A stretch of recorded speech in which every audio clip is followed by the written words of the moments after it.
大家好，欢迎来到一点一滴小厨房。今天我们来做一道清淡口味的鲜虾蒸豆腐。我们需要的食材：豆腐、彩椒、葱、黄瓜、虾、胡椒、盐、鸡粉、香油、料酒、蛋清、淀粉。我们先把虾皮剥了，因为最近买东西不是特别方便，我家里刚好也没有虾仁了，所以我用的这个带皮的虾。如果你们家里有虾仁的话，就方便了。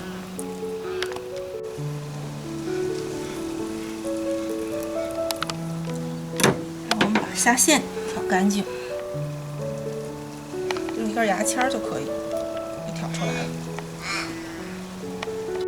把虾切成小块儿，做成虾泥。葱切末，彩椒、黄瓜切小丁。虾泥的细腻程度呢，大家随自己的口味决定。然后我单独留了一点虾粒出来。现在我们把虾泥调成口味：葱、料酒、香油、盐、鸡粉、胡椒粉、淀粉、蛋清、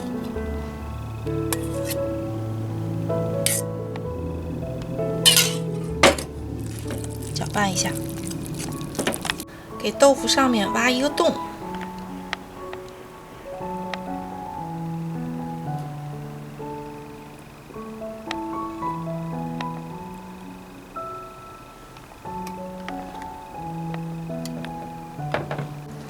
把虾泥填到豆腐里面，淋上一点料酒，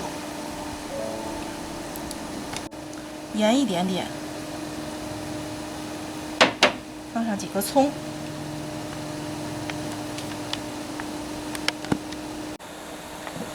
水开以后，我们上锅蒸10分钟。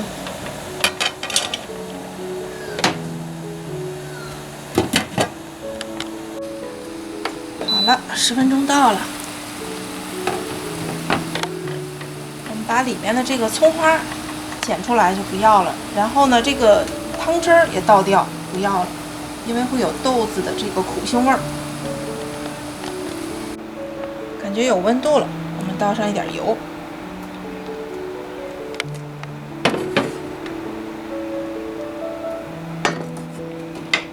葱花。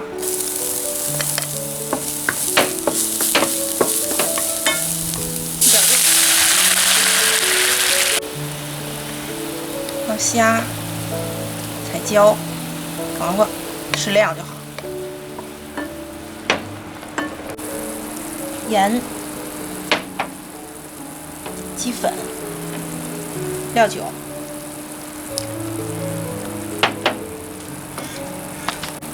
水淀粉勾芡，淋上一点香油，搅拌一下。把调好的汁儿浇在豆腐上，我们的鲜虾蒸豆腐就做好了。如果大家喜欢我的频道，别忘了订阅加点赞，谢谢大家收看，我们下期再见。